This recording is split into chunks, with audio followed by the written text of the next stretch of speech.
BLOCKTV, and today we are fortunate enough to be joined by Ethan Pierse, Director of the CryptoAssets Institute. Ethan, thanks for joining us. Always a pleasure. Now, even though there are restrictions for leaving the house, luckily we can beam you directly to everyone's living room. First off, the latest news that the U.S. courts have made a decision so far in the Telegram case, putting in an injunction against their Gram token. What's the latest there?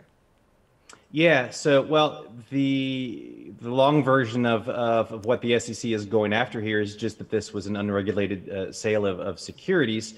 But in the short term, what they want to make sure happens is that people who did invest into the Gram sale are not able to both receive those tokens, but also more importantly, be able to resell them on a secondary market, because that's kind of the whole continuation of the process. It's really the whole issue. The judge here kind of reiterated a point that the SEC has brought up in other places, which is they're not disqualifying the idea that Grams are that they have utility within the eventual ecosystem that would be produced by Telegram here. The issue is that this sale of these tokens was conducted in a way to maximize the amount of money that Telegram could get from people on the investment side, by proposing them the upside of the fact that once these tokens would be able to be sold to non-accredited investors, that there would be profit to be made. And so the issue there is that while they filed an exemption and while they sold the 175 different purchasers were all accredited investors, the issue isn't there that it becomes an unregulated sale of securities. The issue is this expectation that there is profit to be made, because the whole point is to eventually go into a secondary market and pass these along. And so that's the whole crux of this current issue is, people invested in order to make money, which makes it a security. And so in doing, the important step while they go through the rest of this court process is to make sure that that doesn't happen, that the tokens cannot be released to the purchasers so that they cannot be resold. And that's exactly what has happened here, that the judge has placed an injunction stating that Telegram cannot release those tokens to the purchasers. Mm-hmm. Now, within that court decision, they did kind of also shoot down the idea that it could be used as a commodity and therefore not be regulated under the SEC's jurisdiction. And this has rippling effects for other ICOs. I mean, ICOs have seemingly been dead for a long time now. But in this current regulatory framework, how are crypto projects expected to raise money? Well, I think the thing here is if you have a case like Telegram where you expect to have true utility in the usage of these tokens, that's fine. But the way that you raise money through the token can still create a situation where it's considered a security. And so I think that in most of the cases that we've seen with ICOs and IEOs, well, during the ICO craze, but also since, is that regardless of whether or not there's true utility, whether or not the token can be used at sale, which again, in this case is not true because the network isn't built yet either. But since that utility doesn't exist at issuance of the token, then the reality is you're giving money for future expectation of some kind of return. And if that return is not usage of the token, that return is actually some kind of a profit, some kind of a gain, then that's a textbook definition under the Howey rule of what's going to be probably considered a security. So I don't think that this changes at all what projects want to do. It has to either be true utility, meaning at the moment of issuance of the token can be used as the currency or the fuel of a project, at which case you might be able to argue that it is not a security, that it is true utility. Otherwise, in every other instance, it's going to be considered a security, which means you just have to go through the process with your regulator. That process has gotten a lot more streamlined in most Western jurisdictions. So I don't think this really gets in the way of raising money. It's simply a question of you have to go through the process, and you can't kind of play a little hinky with the details and call it a utility when it's not. Mm-hmm. And of course, the U.S. government's motivation there is seemingly to protect the consumers and the investors. But the latest headlines in the traditional market, the biggest headline is seemingly the passing of that $2 trillion stimulus package. But for us in the crypto sphere, there's a little part there in Congress of a U.S. digital dollar bill and wallet. What's the latest with that? So yeah, this is kind of interesting. Both Nancy Pelosi and Maxine Waters introduced two draft bills that eventually is what's been passed into the stimulus package. The Take Responsibility for Workers and Families Act from Pelosi, as well as the Financial Protections and Assistance for America's Consumers, States, Businesses, and Vulnerable Populations. That's a long one. From Maxine Waters. They both had lots of different details about how they wanted to provide stimulus and help both individuals through the difficulty of not being able to work or having a slowdown or work from home or all the different issues related to the pandemic, but also then for businesses as well to get through this. And both of them included something to allow this direct stimulus going to individuals to have a digital version of that in order to potentially make that faster and potentially make it feeless. So we don't have a huge unbanked issue in the US, but we do have unbanked in the US. And we also potentially have, depending on people's bank accounts, the way money flows through it could also inflict certain fees. And so what they wanted to do was create a situation where if you're getting the $2,000 or $3,000 or $4,000 from the U.S., depending on you and your spouse and the number of kids and whatever, that you were not necessarily losing that, too much of it to fees, but also if you were unbanked, there was a way to have access to that. So that was not included in the stimulus package from the House. But Senator Sherrod Brown has posted a draft bill yesterday in the Senate Committee on Banking, Housing, and Urban Affairs that does introduce this as a standalone concept to have a digital dollar. So this could still potentially go through. His quote on that was my legislation would allow every American to set up a free bank account so that they don't have to rely on expensive check cashers to access their hard-earned money. So this would allow people who generally have to go through some other means to get access to money from a check or from whether it's a paycheck or a VA check or whatever, that they wouldn't have to do this for this stimulus money. Brown was pretty critical of Libra whenever it came up for the hearings, but he's been open to the idea of digital payments in general. So it's really interesting to see him pushing this forward. The basic concept is they would create the Federal Reserve would have Fed accounts, which would be free bank accounts managed by the Federal Reserve Bank. And the dollar is not necessarily going to be crypto or a true CBDC, central bank digital currency, but it's going to be dollar balances that have digital ledger entries. So it's more of a blockchain version of the USD without necessarily going into all the nuances of whether or not that's truly a central bank digital currency. So I think this is pretty cool. I think it's an interesting movement forward. I wonder if they can do that quickly so that this would be something that could be rolled out fast enough to make this work so that people can get access to their money quickly. But I do think it's interesting, this is going to take us further down the road, not only in the US, but in other jurisdictions to eventually implement true central bank digital currencies. So I think these in-between measures get us on the way there. And they definitely show that there are reasons why we don't always need a cash to be able to have to use cash if there's reasons like this where we need a cashless option. We don't want people handing bills back and forth to each other, and we want to be able to facilitate this in an easier and feeless way.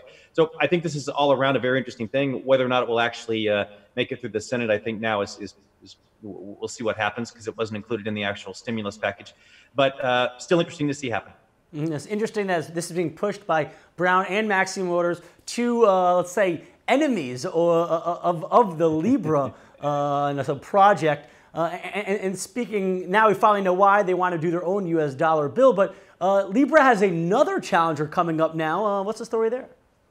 Yeah, so the CELO Alliance has been around actually since 2017.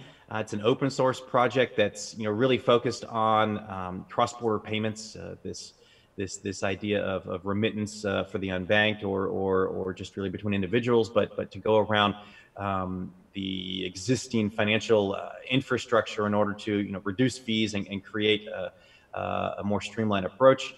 So the CELO system. It has its own blockchain, but then also is a set of smart contracts called the CELO core contracts that will make a lot of these things work. And then its own dApp layer in order for people to build applications like wallets or other tools on top of. The main difference really being that it's not being pushed by a consortium in the same way as Facebook, but the reality is it does have an alliance behind it, with now has about 60 members. The thing I think here is interesting. I've been very bullish on this from the beginning, from the context of whether it will be Libra, so whether or not it will be a consortium-backed approach, whether or not, so corporate-minded, whether or not it will be governments through CBDCs, or whether or not it will be decentralized through things like Bitcoin. It's clear that we are going to have global digital currencies, and they're going to get here faster than we would have expected a year or two or even 3 years ago. So this is another piece of that puzzle that gets very interesting. I think what was very exciting, but potentially scary, but very exciting about Libra was the fact that you had partners that were things like Visa, MasterCard, Stripe, and PayPal with, that basically is every consumer transaction on the planet. eBay, Lyft, and Uber, which creates a tremendous amount of customer base to be able to reach out to. So the moment that Libra could potentially launch, those members in the beginning, which obviously they're not all part of it now, would have allowed Libra to touch a massive amount of the planet as a tool. So that scale would have created an instant usefulness and adoption, which would be kind of cool. So CELO is much smaller. The 60 players that are the partners here are not quite as big, but they're still very interesting projects. You've got definitely some interesting VCs in there, like Polychain Capital and Coinbase Ventures and A16Z. You also have things like Ledger. So you've got a lot of very cool players that are supporting this project. Right now, they're saying they have an estimated reach of 400 million people, which is pretty impressive. It's not 8 billion, but that's definitely something that could get us towards adoption through a project like this. I think it's very interesting to see a nonprofit open source project continue to scale this well with this idea. It relates back into this idea of the digital dollar. It looks to all these other things as we look at needing to move financial resources around the world with appropriate KYC and AML to help in times of disaster, to help in times of things like this pandemic. This is pretty cool to see. It continues to speed up, and we continue to see new solutions and new cool stuff. So we'll hopefully see cool stuff happen soon. Yeah, this idea of digitizing money and enabling it to easily and fluently, kind of cross borders and transact around the world, that has an obvious use case. But there is a story out there that Kentucky Distillery actually tokenized $20 million in bourbon whiskey. What is the advantage of actually tokenizing whiskey? Yeah, so the last two stories are both liquor stories. One's on the tokenized securities side, and the other one is more on the enterprise blockchain side. But the cool thing here is, so Wave Financial Group is tokenizing. It's helping the Wilderness Trail Distillery in Kentucky tokenize up to $20 million of bourbon. The idea is pretty simple here. That's an asset. This bourbon has been distilled. And right now, if we were to say that it's $1,000 per barrel, well, over the next 3 years of maturity for that whiskey as it sits there, it could go up to $4,000 a barrel. And so this is an asset, a physical asset that will appreciate over the coming years. It is not an asset that is technically very easy to get into and to buy a couple of barrels of whiskey as an investment and have them sit there. So tokenizing this provides all the benefits that we're seeing that tokenized assets, tokenized securities could bring. It allows you to create fractional access of these kind of assets, and eventually create the secondary market opportunity to trade these assets between people. Is sold kind of in a final way if once this whiskey is commercialized, for example. So I think that it provides all kinds of the typical benefits that we're seeing with tokenized securities in terms of opening up new markets and creating ways for companies to finance assets that were not open to them before. So I think it's pretty cool. They haven't announced completely, but one of the development companies, Vertalo, is a Tezos partner. So it's probably likely that this is a Tezos security token project, which is great to see for them. The quote from Wave was that this fund provides investors a rare opportunity to access a unique asset class that's usually unavailable due to high upfront costs and purchase minimums, the low liquidity, scarcity of production capacity, and technical know-how. So checking off all those boxes, security token, a tokenized security, allows that to happen.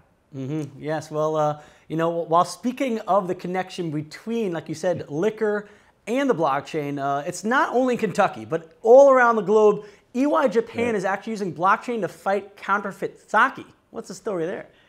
So yeah, well, one of the obvious places in the enterprise blockchain space that we're seeing lots of really cool stuff is anywhere along the supply chain. We talked about some pharmaceutical projects with MediLedger recently, and we've talked about a bunch of other issues around trying to track goods to provide trust and transparency around the origin of those goods. And so EY Japan is working with this Saki blockchain project in order to basically track everything around the ingredients, the brewing method, quality controls, monitoring of temperature, everything through a QR code that will be on the bottle of sake in order to be able to provide that transparency and trust to the entire supply chain of that particular product. This is a product that is a very high markup, is kind of a luxury product, and so as is often that case, and we've seen with a lot of liquor, especially wine as well, in terms of alcohol, that people are prepared to do all kinds of things to fraudulently sell ripoffs of that alcohol. So this is going to be a way to kind of protect that. So it's not a huge story in terms of details, but it just continues this concept of that enterprise blockchain continues to scale really well. That there's real money. This is a $223 million market for foreign demand for sake, and these are real projects that are scaling incredibly well, and that the blockchain is providing a unique value to that can't be really done in exactly the same way elsewhere, with the exact same level of trust and transparency, with immutability. So I think this is pretty cool. Continues the idea of why I'm super bullish on enterprise blockchain, and all kinds of good things coming. As a blockchain lover, personally, I volunteer to test that sake to make sure that it's not counterfeit, whatever I got to do to help the cause. Thank you, Ethan, for taking us around the crypto. Yeah, thanks, Ethan, for taking us around the crypto globe. That is the safest way to travel right now during these quarantine times. As always, thanks for joining us. And for all our viewers at home, if you want more on blockchain, cryptocurrency, and tech news, make sure to check us out at blocktv.com. Watch us on Amazon Fire TV and Roku.